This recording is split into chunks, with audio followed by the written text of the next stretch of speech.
Pagkarating ko nga dito sa may bahay ni Chumbunjing ay tinibak ko na nga agad dito yung isang puno ng saba. What's up mga kakanlibak, magandang araw. Ngayong araw ay tara, samahan niyo muna kami din sa ibaba at mamimili tayo ng saging at mag-aatiba na rin tayo. For today's video pala guys, ang kasama natin ngayong araw ay si Mama at si Papa. Papunta nga rin pala kami guys dito sa ibaba at mamimili kami dito ng saging. Tapos atibay na rin pati namin yung saging doon kay Lulumbunjing. At alam niyo naman na hindi nakakapagtiba ng saging yung isa na yun, kaya kami na lang nga ang napunta dito sa may bahay niya para kami magtiba nitong saging. Sayang din kasi yung kikitain namin doon sa saba na yun, kaya kahit malayo at maputik yung daan ay napuntahan pa rin namin. Alam niyo naman na kailangan natin magsumikap kasi nga hindi tayo anak ng kontraktor.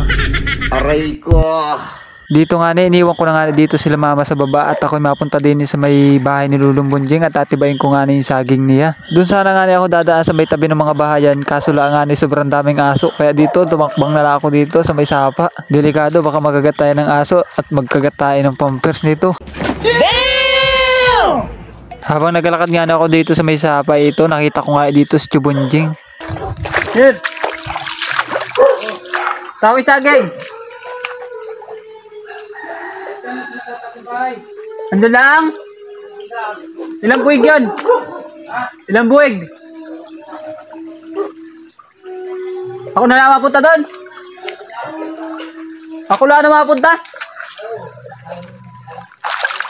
Pagkatapos ko nga tanungin sa kanya kung ilang buwig yun sa Banatibain ay dito dumiretso na nga ako dito pataas papunta doon sa may bahay niya. Nadaanan ko pa nga dito yung kanyang sapot. Luwi yata nakalagay doon sa kanyang sapot kaso nga nila ngaya kaunti. Ang pag-aalaga nga pala guys dito sa amin ng Bilibila ay isang kabuhayan dito sa amin. Medyo malalaki din ang nakita ng mga nag-aalaga dito sa amin yan. Ito nga yung alaga ni Chumbunjing oh. Yung kajabon ata yun. Tapos may alaga pa nga siya ditong likuno. Pagkarating ko nga dito sa may bahay ni Chumbunjing ay dito dumiretso na nga ako dito sa may taas-taas ng bahay niya at nandito lang naman yung mga saba na atibain natin. Nagdadalawang isip nga ako dito kunin yung saba na ito dahil medyo manipis pa nga yung kanyang mga bulo. Kaya ito lumipat na nga ako dun sa ibang puno ng saba at tiniba ko na rin nga agad dito. Pagkatapos ko nga dito makuha yung bunga ng saging ito, tinanggalan ko nga ito ng mga dahon yung puno at tinumbak ko na rin nga agad dito at nakabara nga dito sa ating daanan mamaya. Pagkatapos ko nga dito matibay yung isang puno ng saging ay pinuntahan ko na rin agad dito yung isa, inakit ko na nga ito at ito inuga-uga ko pa nga dito para mabali agad nga itong saba. Pagkatapos ko nga dito matibay yung saging ito, kinuha ko na nga agad dito yung bunga at dinala ko nga dito malapit dito sa may cellphone natin. Pagkatapos ko nga dito madala yung isang buwig na sabay dito, nagsimula na rin nga agad ako dito magpiling.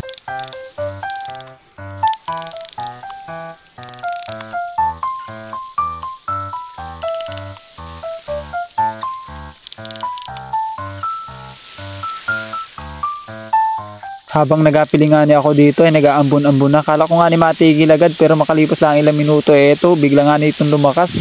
Inuna ko pa nga dito pandungan yung cellphone kaysa dun sa sarili ko. Makalipas nga ng ilang minuto ay natapos na rin agad nga tayo dito magpiling at humulaw na rin nga dito pati yung ulan. Dito sinimulan ko na rin nga agad dito yung pagsisilid natin dito ng mga saba dito sa sako at para tayo makabiyaya at ako'y nalamig na rin nga pati. Pagkatapos ko nga dito magsilid nitong saba ito naganap nga ako dito ng tali at tinali ko na rin nga agad dito para mabuhat na natin. Dito pinasan ko na nga dito itong isang feeds natin na saba at dadalhin natin nga ito sa kalsada. Medyo mahaba-habang lakaran na naman ito. Nakakatakot nga maglakad at sobrang dulas nga ng daan at bagong ulan. Galing-galingan mo talaga ng step at naku pag ikay na may lang step dyan ako gakulupog ka dyan. Durog talaga yung mga sabamundalan yan. Dito nakarating na nga agad ako dito sa may tabing kalsada. Ito nga pala mga saba natin guys na itong yung dala natin yung kanina. What? Nakadalawang balik nga ako guys dyan dahil medyo madami nga yung mga saba dito sa baba. Ito nga pala guys yung mga pinanguha dito ni mama ng mga pako. Nakakita pa nga siya dito ng kabuti habang nagakuha ng mga pako. Katapos nga namin manguha ng saba doon sa ibaba dito umilaya na nga kami. Sinakailangan ni mama yung mga saba doon sa trambihan ni Kagawad Marvin. Salamat po sa pagsakay ng saba. Ito nga nagbilang na nga si mama dito ng mga saba. Ito nga pala saba na ito ay kay Eldrin. Shoutout para kay Eldrin. Habang nagabilang nga dito si mama ng saba ito nahakot ko naman ito ni Papa papunta doon sa trambiya. Habang nagabilang nga dito si mama ng saging ako'y napakalamig-lamig na nga maigi dito at basang-basa na nga yung damit ko. Pagkatapos nga nila mama dito magbilang ng saba at magakot ay ito lumakad na nga sila dito pa uwi. At ako nga dito ay nagpaiwan na lang dito at maglalakad na lang nga ako pa uwi at medyo malapit-lapit naman na. Hanggang dito na lang for today's video guys. Maraming salamat sa panonood.